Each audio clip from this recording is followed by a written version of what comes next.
Arun XLO Ziva, an elite active retirement community in Mahabalipuram, Chennai. For apartments and luxury villas, call 7288 72888. இடையிலே சில வியாழக்கிழமைகள் நாம் சந்திக்க முடியவில்லை. ஆனாலும் நம்முடைய சந்திப்பு ஒவ்வொரு வியாழக்கிழமையும் மகிழ்ச்சியோடு இருக்கும். என்றும் அதுபோல் மகிழ்ச்சியோடு தான் இருக்கும். சில செய்திகளை உங்களுக்கு, இது எங்கள் கட்சியை பற்றி செய்திகள், எங்களுடைய கட்சியை பற்றி செய்திகளை நீங்கள் பலமுறை கேள்வி கேட்டிருக்கின்றீர்கள். நானும் பதில் சொல்லியிருக்கிறேன். இந்த வகையில் தருமபுரியில் ஒரு கூட்டத்தில் அன்புமணி பேசியது நீங்கள் பார்த்திருப்பீர்கள். நானும் பார்த்தேன், நாடும் பார்த்தது.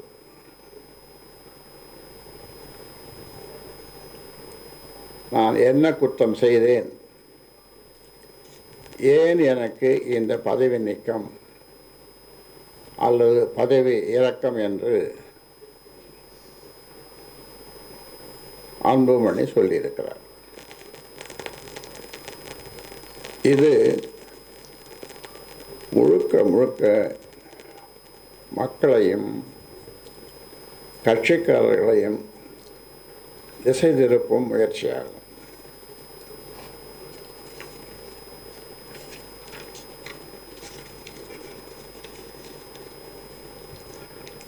தான் செய்த தவறுகளை மறைத்து மக்களிடமும் கட்சிக்காரர்களிடமும் அனுதாபம் பெற முயற்சித்திருக்கிறார். இருப்பினும் அதற்குண்டான விளக்கத்தையும் பதிலையும் அளிப்பது எனது கடமையாகும். அன்றே அந்த மண்டபத்தில், கேஆர்எஸ் மண்டபத்தில் நீங்கள் கேள்வி கேட்டீர்கள், இதே கேள்வியை கேட்டீர்கள். அதற்கு வியாழக்கிழமை பதில் சொல்லுகிறேன் என்று சொன்னேன். சரியா? என்று பதில் சொல்லுகிறேன்.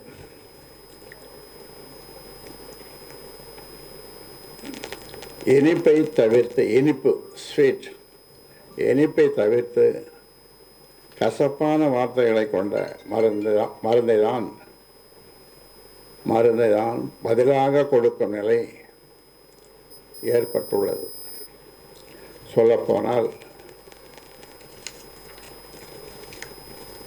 தவறு செய்தது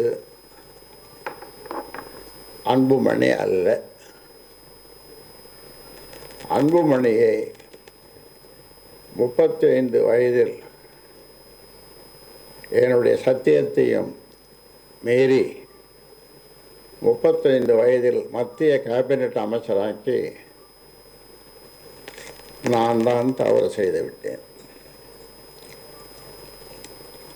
என்ன தவறு செய்தேன் என கேள்வி கேட்டு என்னை குற்றவாளியாக மக்கள் மத்தியிலும் கட்சிக்காரர்களிடமும் அடையாளம் காட்டி அனுதாபத்தை பெற முயற்சிக்கிறார். நான் அதற்கு பதில் சொல்லித்தானே ஆக வேண்டும்.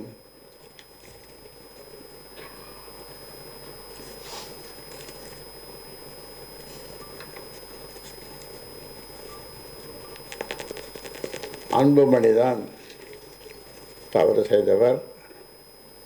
தவறான ஆட்டத்தை துவக்கி முதலில் அடித்து ஆட ஆரம்பித்தது அன்புமணி தான். ஏதோ நான் போகிற போக்கில் சும்மா சொல்லிவிட்டு போகவில்லை. ஆதாரத்தோடு இன்று ஒளிவு மறைவின்றி நடந்ததை அப்படியே வெளிப்படுத்துகின்றேன். பாண்டி பொதுக்குழுவில் என்ன நடந்தது? நீங்களும் வந்திருந்தீர்கள்.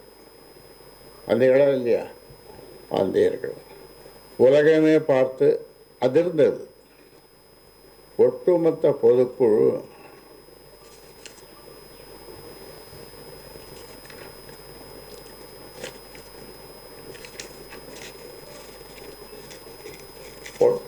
பொதுக்குழு கூட்டமும் ஊடக நண்பர்களாகிய நீங்களும் சேர்ந்து அதிர்ச்சிக்குள்ளானீர்கள். மேடை நாகரிகமோ அல்லது சபை நாகரிகமோ எதையும் கடைபிடிக்காமல் எடுத்தேன் கவிழ்த்தேன் என பொது வெளியில் அநாகரிகமாக நடந்து கொண்டது யார்? நான் ஒரு அறிவிப்பை வெளியிட்டேன். முகுந்தனை இளைஞரணி செயலாளர் என்று வீட்டில்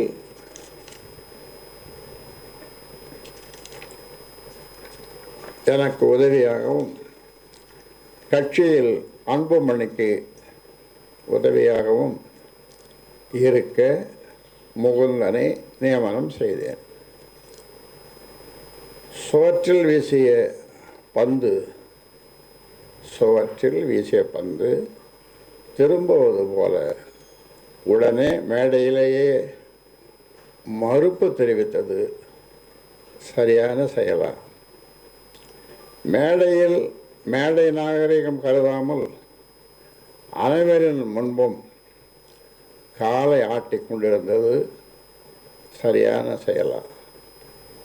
மைக்கை தூக்கி என் தலையில் போடாத குறையாக டேபிளில் வீசியது சரியான செயலா? நான்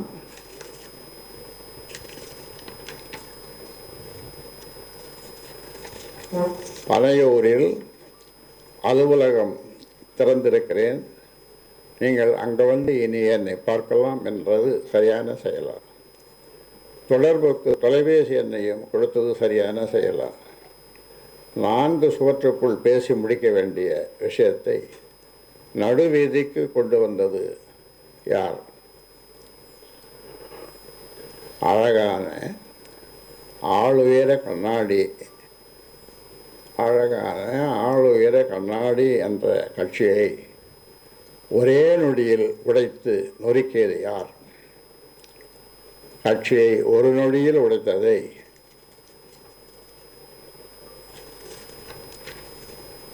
உலகம் முழுவதும் உள்ள ஆண்டோர்களும் சான்றோர்களும் அறிவாளிகளும் அரசியல் ஆளுமைகளும் எதிர்க்கட்சிகளும் ஊடக நண்பர்களும் தங்கள் ஆதங்கத்தை வெளிப்படுத்தினர். அன்புமணி இன்னும் பக்குவப்படவில்லையே என்று பெரிதும் வருந்தினார்கள். கடந்த 45 ஆண்டுகளாக இந்த இயக்கத்தை சங்கம் கட்சி அண்ணா சொன்னது போல கடமை, கண்ணியம், கட்டுப்பாடோடு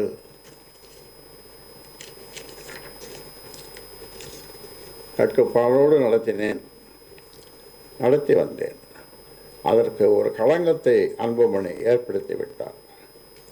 கடந்த காலங்களில் நான் அடைந்த அவமானங்களும் அவலங்களும் ஏச்சி பேசி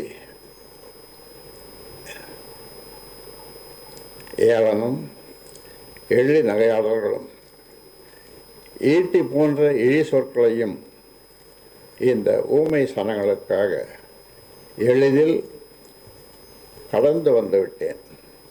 ஆனால் இன்று எதிர்பாராத நிலையில் வளர்த்தகடாவே மார்பில் வீறு கொண்டு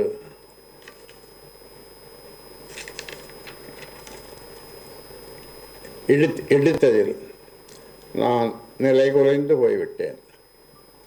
ஆனால் ஒன்று, இதையும் நான் வெற்றியோடு கலந்து செல்வேன்.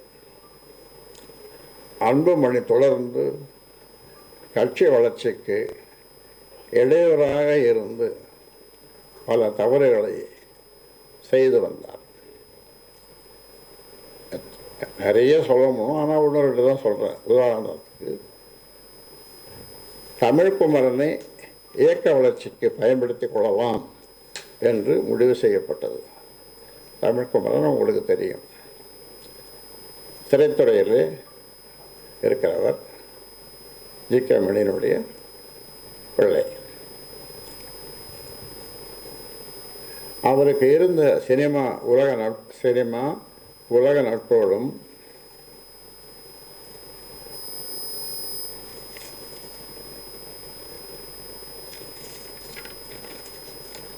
விளம்பரமும் பொருளாதாரமும் இயக்கத்திற்கு பயன்பட்டு இயக்கம் வளரும் என்ற முடிவுக்கு தடையாக நின்று அதை நிராகரித்தார். அவரை நியமனம் செய்து நியமன கடிதத்தை கொடுக்கிறேன். கொடுத்து அந்த வாசல்படியை தாண்டவில்லை. அவர் ஃபோன் பண்ணி, அண்ணா உங்கள்கிட்ட ஆசை வரணும் அப்படின்னு, நீ உடனே ராஜினாமா செய், அதை கழிச்சு போடும், உன்னை பார்க்கணும்னா பார்க்க முடியாது. அப்போ நான் சொன்னேன், நீ இருப்பா, நீ உடனே கிழிக்கும் போகணும்னா அதை தெருவில் வீச வேணாம், குப்பை தொட்டியில் ஏறு பார்ப்போம், பேசி பார்ப்போம்னு 2 மாதம் பொறுக்க சொன்னேன். அதன் பிறகு தொல்லை தாங்கவில்லை. மற்றும் ஒரு பொதுக்குழு இங்கே சங்கமித்ராவில் நம்ம வந்துட்டேன்.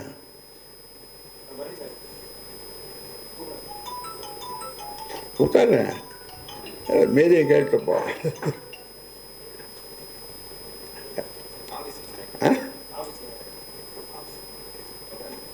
உட்கார், எல்லாத்தையும் கேட்டுப்போம். அப்போது 2 மாதம் பொறுத்து ஒரு பொதுக்குழு நடந்தது. 2 மாதம் நீ ராஜினாமா பண்ணாதன்னு தமிழ்குமரன்கிட்ட சொன்னேன். இங்கே ஒரு பொதுக்குழு நடந்தது சங்கமித்ராவில்.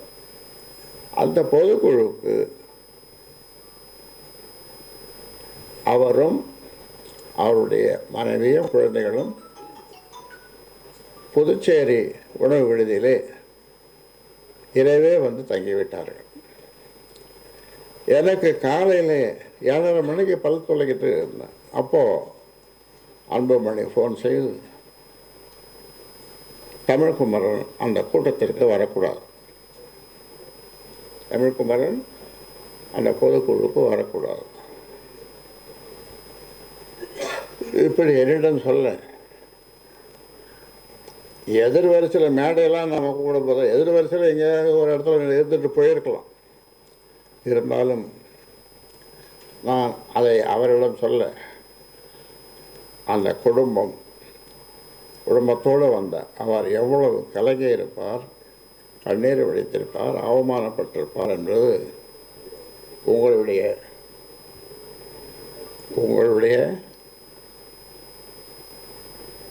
என்ன சொல்றது, விமர்சனத்திற்கே விட்டு விடுகிறேன். ஆக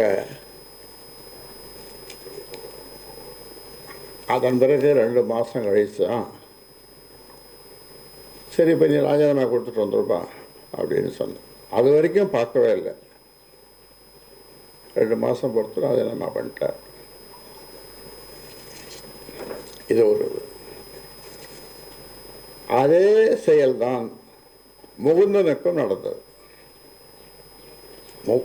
முகுந்தனுக்கும் மேடையிலேயே நடந்தது, நீங்கள் பார்த்தீர்கள்.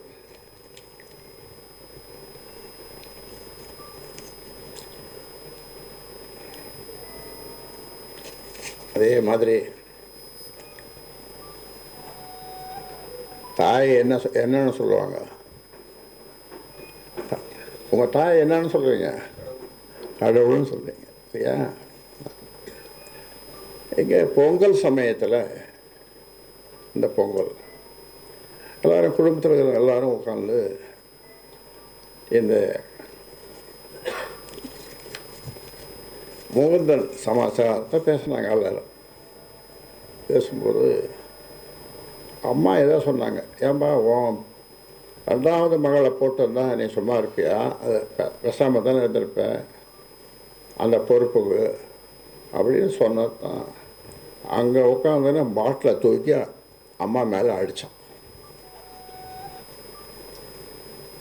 நல்ல வேலை அவங்க மேலே படலை, செவத்தில் பட்டுட்டு. எதுக்கு சொல்கிறேன், அதெல்லாம் ஒரு சாம்பிள்.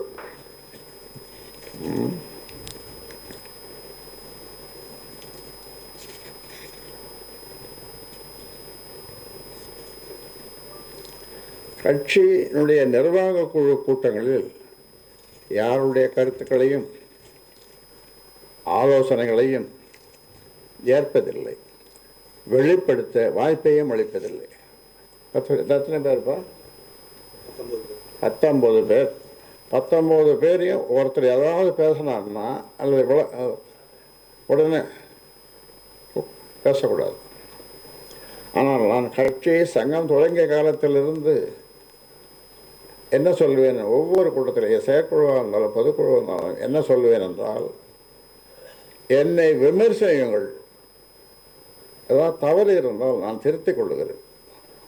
முதல்ல என்னை விமர்சனம் பண்ணுங்கள் என்று எந்த கட்சி தலைவரும் சொல்லியிருக்க மாட்டார்கள், இதுவரை சொல்லவில்லை, சொல்லவும் மாட்டார்கள். ஆனால் நான் ஆரம்ப காலத்திலிருந்து என்னை விமர்சியுங்கள், என்னை விமர்சிக்கிறதுக்கு உங்களுக்கு கொஞ்சம் தயக்கம் இருந்தால் கடிதம் மூலமாக எழுதுங்கள். அப்போ இந்த செல்ஃபோன்லாம் கிடையாது. அப்படியெல்லாம் நான் இந்த கட்சியை வளர்த்தேன். அதே மாதிரி நிர்வாக குழுவில் யாரையும் ஒருத்தர் பேசினார், ஓகே இன்னொன்று நான் அவர்களுக்கெல்லாம் இதை பேசுன்னு சொல்லி வர சொன்னேன்னு சொல்லலாமா? இதுவா நிர்வாக குழு, நீங்கள் இப்படி பேசுங்க அப்படி பேசுங்கன்ட்டு என்ன பேச போகிறோம்? கட்சி வளர்ச்சி பற்றி தான். அப்படியே நான் சொன்னாலும் கூட கட்சி வளர்ச்சி இதை பற்றி பேசுங்கன்னு தான் சொல்லியிருப்பேன். நான் ஒருத்தர் 19 பேர்கிட்ட ஒருத்தர்கிட்ட கூட பேசலை. ஏப்பா ஒருத்தர்கிட்ட கூட நான் பேசலை. அதனால் அப்போ தான் நான் சொன்னேன் அந்த கூட்டத்தில், உனக்கு தலைமை பண்பு கொஞ்சம் கூட இல்லை. என்ன பண்பு? தலைமை பண்பு. ஆங்கிலத்தில் லீடர்ஷிப் குவாலிட்டிஸ் என்று சொல்வார்கள். அது உனக்கு கொஞ்சம் கூட இல்லை அப்படின்னு சொல்லி அதை முடிச்சிடணும். அதாவது என்ன செய்யணும், ஒரு தலைவர் என்ன செய்யணும், ஒவ்வொருத்தருடைய கருத்துக்களையும் தாராளமாக சொல்லுங்கள்.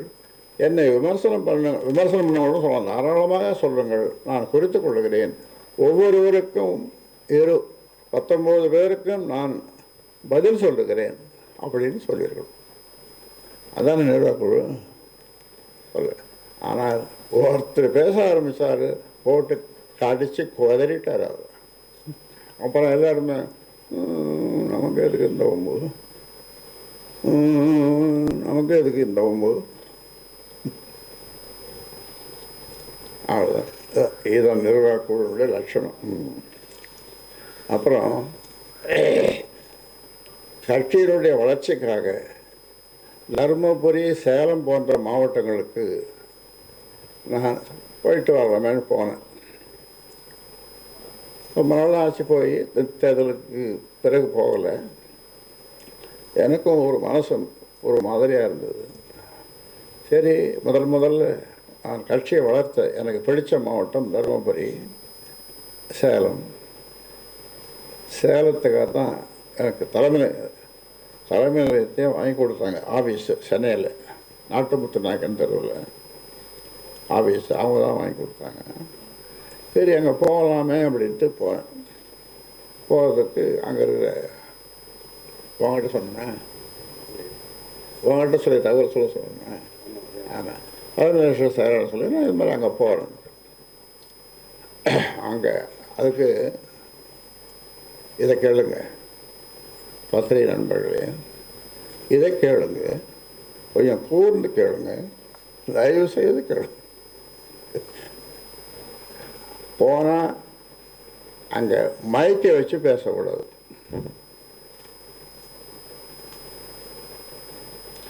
மைக்கை வச்சு பேசக்கூடாது.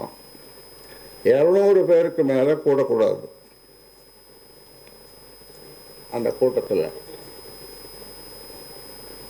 நானும் வருவேன். சரி, நான் சொன்னேன் வரட்டும். இல்லைங்களா, நான் அவங்ககிட்ட பேசலை, இன்னொருத்தர்கிட்ட சொன்னேன். நமக்கு நம்முடைய பத்திரிகை தொடர்பாளர்கிட்ட சொல்லி வரணும்னா வரட்டும். அதை என்னை பார்க்கிற விரும்புகிறவள் நான் தங்கியிருக்கிற உணவு விடுதியில் தான் வந்து பார்க்க வேண்டும். இத்தனை கட்டளைகள் யாருக்கு? யாருக்கு? நிறுவனருக்கு, இந்த கட்சியை ஆரம்பித்தவனுக்கு.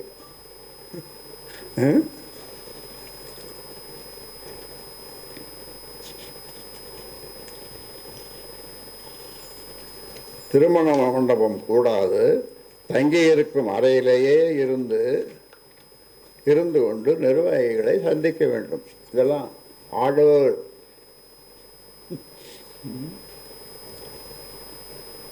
நிறுவனருக்கு போட்ட ஆர்டர்ஸ். சந்திக்க வேண்டும் என கட்டளைகள் இடுவது போன்றவைகள் கட்சிக்கு தடையாக உள்ளது. நான் உங்களை கேட்குறேன், யார் உழைத்து வளர்த்த கட்சி? யார் யாருக்கு கட்டளை இடுவது? 95,000 கிராமங்கள், 95 கிராமங்கள் இல்லை, 95,000 கிராமங்களுக்கு சோறு தண்ணீர் இல்லாமல் அத்தனை கிராமங்களுக்கு போய் வந்த கால்கள் என் கால்கள். அப்போ வண்டி கிண்டி ஒன்றும் கிடையாது, செல்ஃபோன் கிடையாது, ஒன்றும் கிடையாது. பஸ்லேயே நின்று அப்படியே, பஸ்ஸில் இடம் இருக்காது, அந்த இதை பிடிச்சிக்கின்னு அதையே அப்படியே தூங்கின்னு போவேன். எங்கேயாவது ஒருத்தன் இறங்கினாங்கன்னா டப்புன்னு போய் உட்காந்துக்குவேன். இப்படியெல்லாம் காடு மேடு வயல் வரப்பு இரவு நேரங்கள் ஒத்தையடை பாதை ஒரு அரிக்கன் லேம்பை பிடிச்சின்னு போவான் ஒருத்தன். இப்படியெல்லாம் வளர்த்தனான். அதே மாதிரி மாவீரன் குருவை நிழல் நிதிநிலை அறிக்கையின் போதும் நேரங்களிலும் கீழ்த்தரமாக நடத்திய விதம் ஏற்றுக்கொள்ளத்தக்கது அல்ல. இன்னும் பல. இதையெல்லாம் பார்த்த நான் நிர்வாக குழுவிலேயே நேருக்கு நேராக அன்புமணிக்கு தலைமை பண்பு அறவே இல்லை என்று சொன்னேன் என்பது உண்மை. நம்ம பிரதமர் மோடி பதவியேற்கும் போது நான் போயிருந்தேன். கே மணி வந்திருந்தார், அன்புமணி வந்திருந்தார். அப்போ அதை முடிச்சுட்டு அவருடைய குவார்ட்டர்ஸ்லேருந்து சென்னை வர்றதுக்கு விமானத்துக்கு கிளம்பணும். அப்போ அவர் சொன்னது 6 வருஷத்துக்கு முன்னாடி என்ன சொன்னார்னா, இந்த கட்சியை நான் பார்த்துக்கிறேன். எப்போ சொன்னார்? 6 வருஷம் இந்த கட்சியை நான் பார்த்துக்கிறேன் அப்படின்னு. நான் ஒரு பதிலும் சொல்லலை. விமானத்தில் ஏறணும், உட்காரணும். எனக்கு பின்னால் அவர் உட்கார்ந்தார். 2 சொட்டு கண்ணீர் விட்டேன். அது அந்த ஏர்கிராஃப்டில் கீழே விழுந்தது. அதிலிருந்து சென்னை வர வரைக்கும் அப்புறம் இறங்கி ஒரு வார்த்தை கூட பேசல. என்னுடைய மகிழ் வந்து இருந்தது, ஏறி தயலாவர தோட்டம் வந்துட்டேன். இது 6 வருஷத்துக்கு முன்னால்.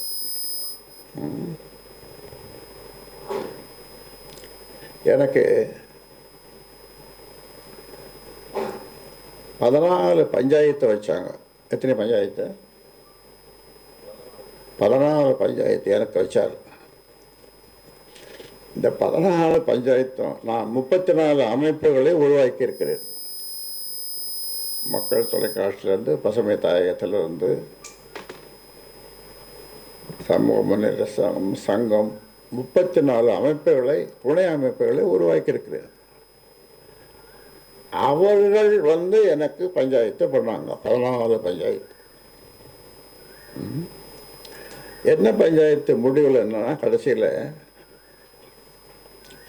கட்சியை ஐயா பார்த்துக்கிட்டோம் தோட்டத்தில், நீங்கள் வெளியில் மக்களை பாருங்கள். அந்த 14 பஞ்சாயத்துக்காரன் இதுதான் சொன்னாங்க, நீங்கள் மக்களை பாருங்கள், ஐயா கட்சியை பாருங்கள். ஆனால் இவர் என்ன எதிர்பார்த்தார்னா, கேட்டை சாத்திட்டு நான் யாரையும் பார்க்கக்கூடாது, உள்ளவே இருக்கணும். இது வரைக்கும் உங்களுக்கு சொல்லியிருக்கேன், நான் சொல்லியிருக்கேன். சொல்கிறேன், இதான் பஞ்சாயத்து.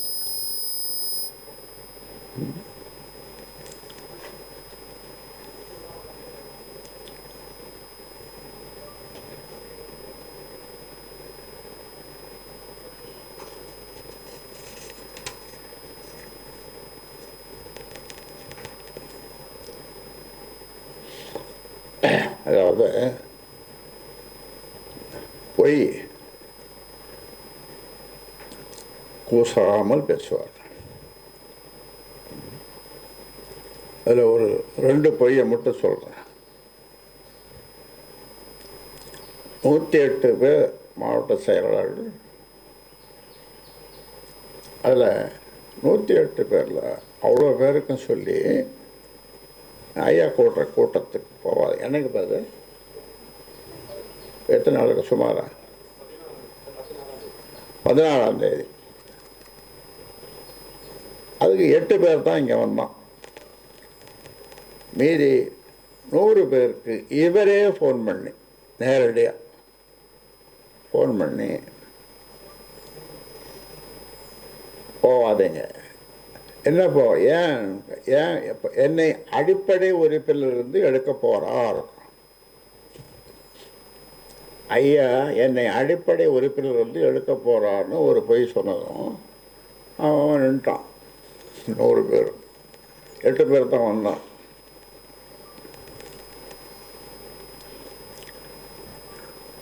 அன்னைக்கே நான் செத்து விட்டேன். 100 பேர் வந்து நான் போட்டவன் 100 பேர். அதான் எம்ஜிஆர் பாடுவான். அதில் ஒரு பாட்டு அவர் பாடுவார். என்ன பாடுவார்? நான் செத்து பிழைத்த வேண்டாம் அப்படின்னு. அந்த மாதிரி நான் மறுநாள் குறைச்சிட்டேன். நான் உயிரோடு இருக்கிறதுக்காக தான் அந்த நீச்சல் குளத்தில் போய் நீச்சல் அடித்தேன். செத்து பிழைச்சிட்டேன், போங்கப்பான்னு. இது ஒரு பொய். அடிப்படை உறுப்பிலிருந்து நீக்குவாருன்றது கற்பனை கூட செய்ய முடியாது, இல்லையா? நீங்கள் சொல்லுங்கள், கற்பனை செய்ய முடியுமா? இது உலகம் ஏற்றுக்குமா, கட்சி ஏற்றுக்குமா, மக்கள் ஏற்றுக்குமா? ஒரு பொய். இன்னொரு பொய், நேற்று சமூக ஊடக பேரவை கூட்டம்.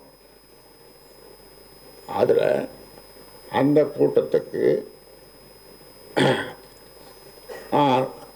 எத்தனை அடியாளுப்பா, எத்தனை பேர்? 6 பேர் வச்சிருக்கார் ஐயா அடிக்கிறதுக்கு. அது சமூக ஊடகத்தில் தவறாக போட்டவங்க சில பேரை. சிவபிரகாசம், அப்புறம் இந்த தலைவர் ஜி.கே. மணி ஐயா, என்னையும் இவரை தவறாக சில பேரை போட்டானுங்க. போட்டவங்களாம் ஒருத்தன் வரல, மீதி பேர்லாம் வந்தான். நேற்று 100 பேருக்கு மேலே வந்தான். அதுக்கு அந்த கூட்டத்துக்கு ஆள் வச்சு 6 பேர் வச்சு அடிக்க போகிறாரு. இது எப்படி இது? உங்களை எல்லோரும் என்னக்கா எந்த 32 மாவட்டம், இப்போ 38, 32 மாவட்டத்துக்கும் போய் அவங்களோடு கூட உட்காந்து சாப்பிட்டு விட்டு அளவலாவி பத்திரிகையாளரோட நண்பர்களோட அளவலாவி வந்த நான் இந்த மாதிரி எங்கேயாவது அடிதடியில் நான் போனதும் கிடையாது, வந்ததும் கிடையாது. இப்படி 6 பேரை வச்சிருக்காரு அடிக்கிறதுக்கு போல அப்படின்னு. ஆனால் 100 பேர் வந்துட்டாங்க, ஒரு ஆள் தவிர 100 பேர் எல்லாம் வந்துட்டாங்க. எதுக்கு சொல்லணும்னா, இப்படி உசாமல் வந்துடும் அவர். நமக்கெல்லாம் யோசிச்சு செய்வோம், பொய்ய நமக்கு வராது. நான் போய் பேசுறது கிடையாது.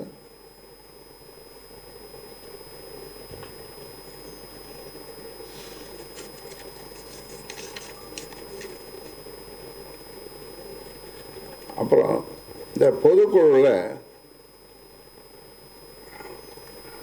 இவரை கட்சி தலைவரை நீக்கிட்டு செயல் தலைவராக அவரை போட்டு, கௌரவ தலைவராக அவரை போட்டு இவரை தலைவராக்கினான்.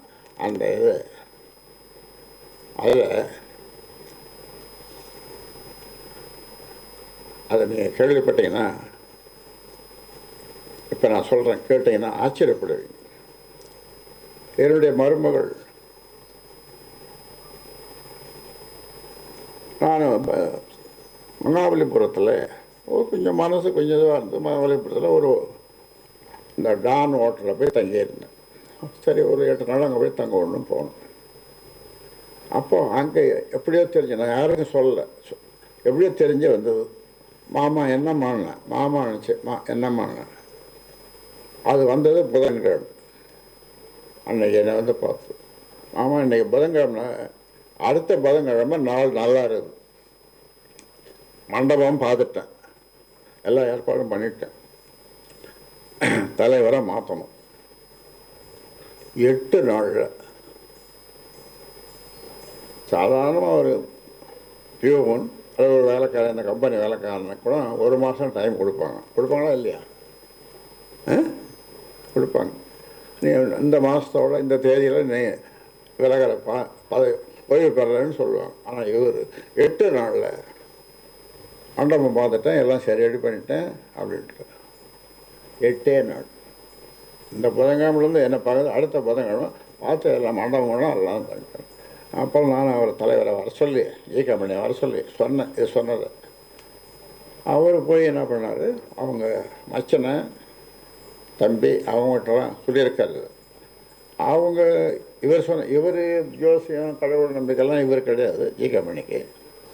அவங்க என்ன சொல்லியிருக்காங்க, உங்களுக்கு 1.5 மாதத்துக்கு கிரகம் சரியில்லை, அவர் என்ன புதன் சுக்கரனை பார்க்கணும், சுக்கரன் சூரியனை பார்த்தான்னு தெரில, எவன் யாரை பார்த்தான்னு தெரில, கிரகம் சரியில்லை, எதை செய்தாலும் 1.5 மாதத்துக்கு பிறகு செய் அப்படின்னு சொல்லி அனுப்பிச்சிருக்காங்க. என்கிட்ட சொன்னார், இப்படி எங்கள் இப்போ மச்சான் தம்பியை சொல்கிறாங்க. அப்போ என்கிட்ட வர சொல்லி, அம்மா இது மாதிரி சொல்கிறாங்க அப்படின்னு. சரி மாமா ஆச்சு. அப்புறம் 1.5 மாதம் பொறுத்து அதே பட்டாபிஷேகம் நடந்தது. பட்டாபிஷேகத்தில் கட்டி பிடிச்சி ஆலிங்கனம் பண்ணி ஆனந்த கண்ணீர் வடித்தேன். ஆனந்த கண்ணீர் இவர் அறிவிச்சு ஆனந்த கண்ணீர் வடித்தேன். அப்போ ஒரு செய்தியை சொன்னேன் நான் பேசும்போது, என்னுடைய குடும்பத்தை சேர்ந்த பெண்கள் யாரும் எந்த கூட்டத்துக்கோ மற்றதுக்கோ எதுக்கும் போக வேண்டாம். இது முதல்ல இருந்தது தான். ஆரம்பத்தில் கட்சி ஆரம்பிக்கிறது, சங்கம் ஆரம்பிக்கிறது, என் குடும்பத்தை சேர்ந்தவர்கள் யாரும் போகக்கூடாது. அப்படி தான் அந்த அன்புமணியும் வரக்கூடாதுன்றது தான். அந்த அன்புமணி இந்த பதவியை ஏற்பதற்கு தலைவர் பதவி, அமைச்சர் பதவியா, தலைவர் பதவியில் அமைச்சர் பதவி ஏற்பதற்கு எங்கள் குடும்பத்தில் யாரும் வேண்டாம்னு உட்காந்து எங்கள் குடும்பத்தில் இருக்கிறவங்களாம் என்னை போட்டு வருத்தம் எடுத்தாங்க. அப்புறம் மணியும் வந்து அவரும் இல்லை, அவர் அன்புமணி தான் தலைவராக வரணும், இது தலைவராக வரணுன்றான், அமைச்சராக வரணும் அப்படின்னு சொல்லி கேபினட் மினிஸ்டர், அதுக்கு முன்னால் ஹெல்த் மினிஸ்டர் இவர் இருந்தார், யாருப்பா பொதுச் செயலாளர் இருந்தார், லலித் ஏழுமலை முதல்ல கிடைச்ச அமைச்சர் பதவி அவருக்கு தான் கொடுத்தோம். 3 பேர் வன்னியர்கள் இருந்தாங்க, இருந்தும் அவருக்கு தான் கொடுத்தேன் அந்த பதவி. அதே பதவியை ஹெல்த் மினிஸ்டர் பதவி இப்போ வந்து கேபினட் பதவி. அப்போ நான் செய்த சத்தியத்தின் அடிப்படையில் நம்ம குடும்பத்தில் யாரும் போகக்கூடாது, எந்த பதவியும் ஏற்கக்கூடாதுன்ற இது உட்காந்து எல்லாம் பேசுகிறாங்க, குடும்பத்தில் பேசுகிறாங்க. ஜி.கே. மணி உட்காந்து பேசுகிறார். இல்லை நம்ம பார்த்துட்டோம், ஜி.கே. இவர் தலித் ஏழ்மையை பார்த்துட்டோம் அவருடைய செயல்பாட்டை, அதனால் அவர் தகுதியானவர் அன்புமணி தான், அதனால் அவர் தான் அந்த பதவியை கொடுக்குறோன்னு சொல்லி எல்லோரும், எனக்கு விருப்பம் இல்லாமல் எல்லோரும் இது பண்ணாங்க. சரின்னு அதே மாதிரி அவருக்கு ஹெல்த் மினிஸ்டர், அந்த ஹெல்த் மினிஸ்டர்களும் அது ராமலோர் பாஸ்வானு தான் கொடுத்தாங்க. அப்போ அவர்கிட்ட போய் ராத்திரி பூரா உட்காந்து உங்களுக்கு ஹெல்த்துனா ஒன்றும் தெரியாது, அவருக்கு வேறு ஏதோ கொடுத்தாங்க, என்னன்னு ஞாபகம் இல்லை. அதனால் இனி அதுக்கு பொருத்தமான ஒரு ஆள் கோலம் என்னமோ கொடுத்தாங்க. அப்புறம் அதை மாற்றி இவர் ஹெல்த் மினிஸ்டர் வாங்கி கொடுத்தேன். ஒரு நாள் ராத்திரி பூரா தூங்காமல் இப்படி எல்லா சத்தியங்களையும் மீறிட்டேன். நான் எந்த காலத்திலும் எந்த பதவிக்கும் எந்த இதுக்கும் போக மாட்டேன்ற அந்த ஒரு சத்தியம் அது இன்றைக்கு வரைக்கும் இருக்குது, என்றைக்கும் இருக்கும். இப்போ ஒன்றும் இல்லை, தலைவர் பதவி சொன்ன மாதிரி பழக்கரப்பியாக சொன்ன மாதிரி அந்த தலைவர் பதவியை ஏற்றுன்னு இருக்கேன். இவர் செயல் தலைவர். இதுக்கு ஒரே தீர்வுன்னு பண்ணால் அப்பா கொடுத்த அப்பான்னு கூட சொல்ல வேணும், ஐயா கொடுத்த அது ஐயா கொண்டு சொல்ல வேணும், நிறுவனர் கொடுத்த அந்த செயல் தலைவர் பதவியை மகிழ்ச்சியுடன் ஏற்று நான் ஒரு சுற்றி வருவேன், செயல்படுவேன். அவர் என்ன சொல்கிறாரோ அதை செய்வேன். அது இல்லாமல் செயல் தலைவரே இல்லை என்றாலும் நான் ஒரு தொண்டனாக இருந்து இந்த கட்சியை வளர்ப்பேன். இதை பற்றி உங்களெல்லாம் கூப்பிட்டு சொல்லிட்டேன்னா தேர்வு தான் முடிஞ்சு போச்சு இல்லை தேர்வு. நான் செயல் தலைவராக நிறுவனர் சொல்லுகிறார், நான் சிறப்பாக செயல்படுவேன் செயல் தலைவராக. அவர் விருப்பப்படி அவர் தலைவராக இருக்கட்டும், எனக்கு அதில் மகிழ்ச்சி, அளவு கடந்த மகிழ்ச்சி. இந்த செயல் தலைவர் இல்லை என்றாலும் கூட நான் ஒரு தொண்டனாக இருந்து செயல்படுவேன், இந்த கட்சியை வளர்ப்பேன், இந்த தேர்தலை சந்திப்பேன் அப்படின்னு உங்களெல்லாம் கூப்பிட்டு சொல்லிட்டோன்னா முடிஞ்சு போச்சு. கண்ணாடியும் உடையலை, உழவும் படலை, ஒன்றும் இல்லை. தீர்வு தான் தீர்வு. நல்ல தீர்வு தானே? இல்லை நல்ல தீர்வு தானே? சொல்லுங்கள். ஆமாம்.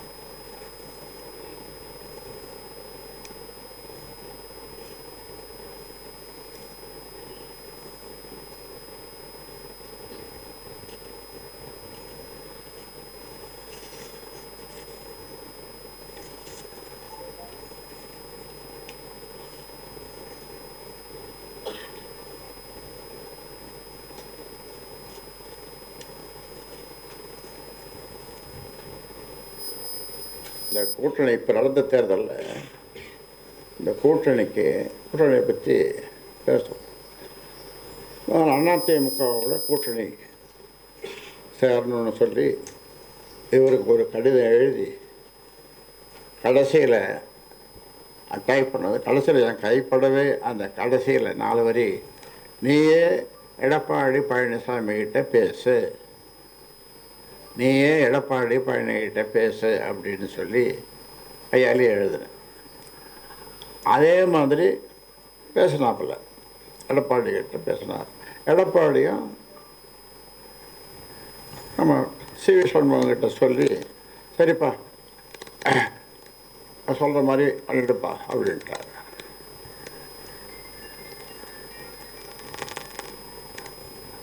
ஆனால் அன்னைக்கு அன்று ஒரு நாள் இது பிஜேபியோட தான் கூட்டணி போகணும் அப்படின்னு சொல்லி அதிமுகவோட கூட்டணி போகக்கூடாது. இப்போ அதிமுகவோட கூட்டணி போயிருந்தால் நாங்கள் ஒரு 3 இடம், நாங்கள் குறைஞ்சது 3 இடம் ஜெயிச்சிருப்போம், அவங்க ஒரு 6-7 இடம் ஜெயிச்சிருப்பாங்க அதிமுக. எங்களுக்கு சின்னம் கிடைச்சிருக்கும், அவங்க 6-7 இடத்துக்கு மேலே ஜெயிச்சிருப்பாங்க. ஏன்னா இது நேச்சுரல் அலையன்ஸ்.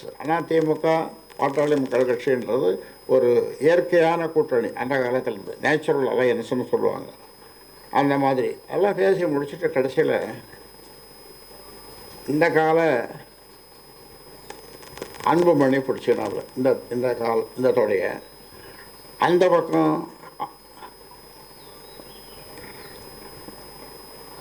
அன்புமணி மனைவி சௌமியா இந்த காலை பிடிச்சிருந்தோம்.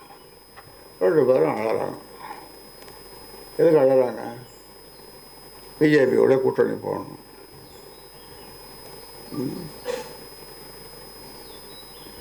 நான் என்னால் ரொம்ப நேரம் அழறாங்க. என்னால் ஒன்றும் சொல்ல முடியல. அப்புறம் அன்புமணி வாயிலிருந்து ஒரு உதிர்ந்த முத்துக்கள் சொல்லுவாங்கள்ல, அந்த உதிர்ந்த முத்துக்கள் உதிர்ந்தது. இதை நீங்கள் ஒத்துக்கலைன்னா கேளுப்பா, இதை ஒத்துக்கலைன்னா நீங்கள் தான் எனக்கு கொள்ளி வைக்கணும்.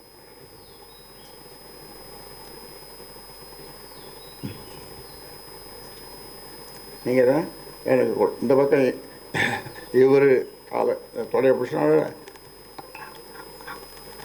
சௌமியா இந்த பக்கம். அப்புறம் வேறு வழி இல்லாமல் அப்புறம் நம்ம நடந்தது அதுதான்.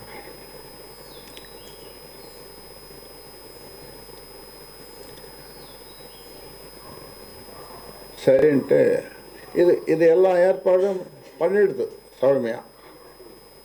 பிஜேபியோட கூட்டணின்றது ஏற்பாட்டை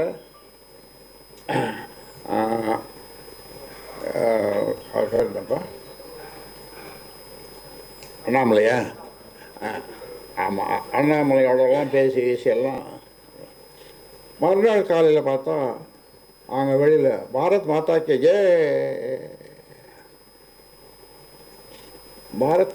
ஜேன்னு ஒரு கோஷம் அங்கே கேட்குது. அண்ணாமலை வந்துட்டார். காலையில் பெரிய சாப்பாடு எல்லாம் விருந்து காலையில் நடக்குது.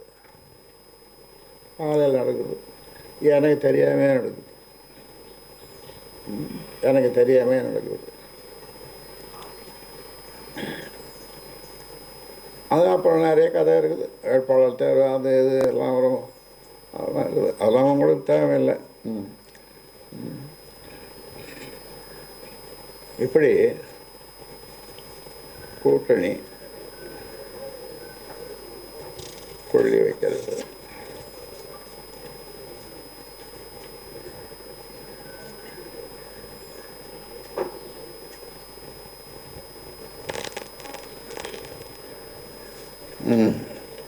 போதும்னு நினைக்கிறேன்.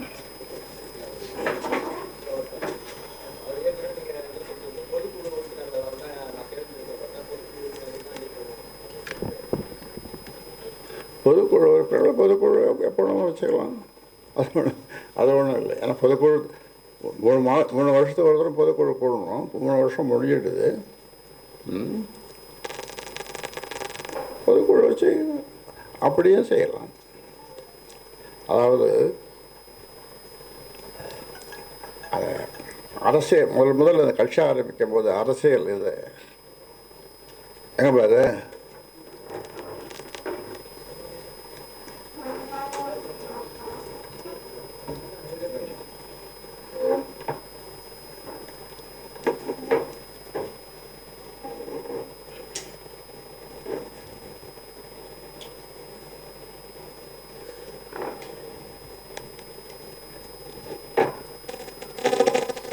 இது ஒற்றை மனிதன் 95,000 கிராமங்களுக்கு 95,000 வடக்கே கும்மிடிப்பூண்டி, தெற்கே குமரிமுனை, கிழக்கு மேற்கு அப்படி போய் 95,000 கிராமங்களுக்கு போனேன்.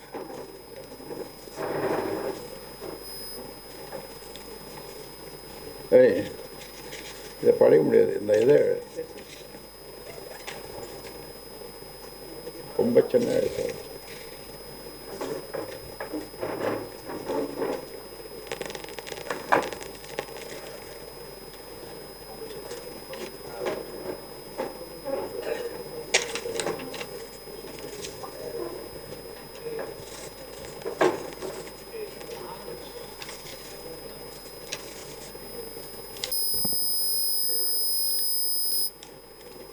நிறுவனருக்குள்ள அந்த அதிகாரம் கட்சியின் மாநில பொதுக்குழு, செயற்குழு, அரசியல் தலைமைக்குழு ஆகியவற்றின் கூட்டங்களுக்கு நிறுவனர் அழைக்கப்பட்டு அவரது வழிகாட்டுதலின் அடிப்படையில் கூட்டங்கள் நடத்தப்பட வேண்டும். அவரது வழிகாட்டுதலின் அடிப்படையில் கூட்டங்கள் நடத்தப்பட வேண்டும்.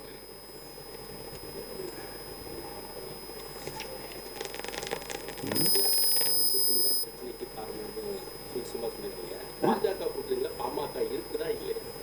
பாஜக கூட்டணியில பாமக இருக்குதா இல்லையா வெளிவந்துச்சு சார்.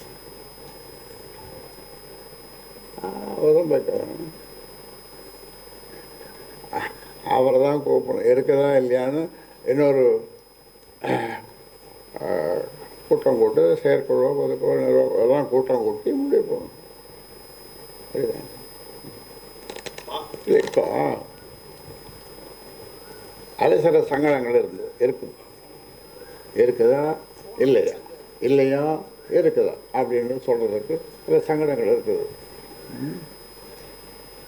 உங்களுக்கு தெரியும், புரியுது நினைக்கிறேன். அதான் மாநிலங்களவை தேர்தலில் பாமக யாருக்கு ஆதரவு?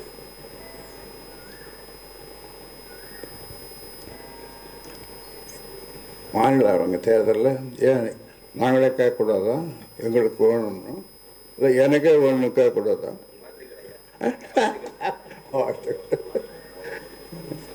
இளைஞர் சங்க ஐயா, இளைஞர் சங்கத்தோட முன்னுடைய நிலைப்பாடுகளை கட்சியில் இருக்காங்களா, ஆக்டிவேட்டா இருக்காங்களா? இருக்காரு, அதே பொறுப்பில் இருக்காரு. ஆமாம், முகுந்தன் மாநில இளைஞரணி தலைவராக நான் அங்கே அறிவிச்சது இன்னைக்கு வரையும் இருக்கிறார், தொடர்ந்து இருப்பார். தலைவரா அன்புமணி ராமதாஸ் அறிவிச்சீங்க, இப்போ வந்து அன்புமணி ராமதாஸ் பாமக தலைவரா, பாமக செயல் தலைவரா? என்ன கேள்வி இவ்வளோ நேரம்? இது பார்த்துட்டு கடைசியில் சீதைக்கு சுத்தம் இல்லை, சீதைக்கு சுத்தம்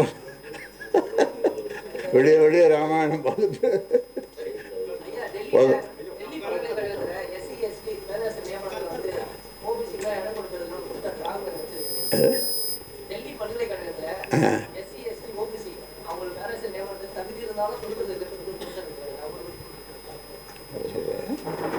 டெல்லி பல்கலைக்கழகத்தில் எஸ்சி, எஸ்டி மற்றும் ஓபிசி பணியிடங்களுக்கு பேராசிரியர்கள் நியமனம் கூடாது அப்படின்னு சொல்லியிருக்காங்க.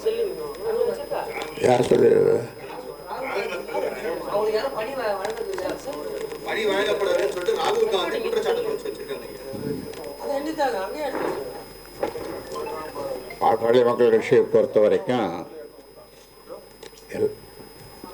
ஒடுக்கப்பட்ட மக்கள், பட்டியலின மக்கள், பிறப்பிற்படுத்தப்பட்ட மக்கள், அதாவது ஓபிசி, அதாவது உலக பேரறிஞர் அம்பேத்கர்கிட்ட கேட்குறாங்க, நீங்கள் பட்டியலின மக்கள் எஸ்சி, எஸ்டி அப்படிங்கலாம் அவங்கள மட்டும் சொல்லியிருக்கீங்க.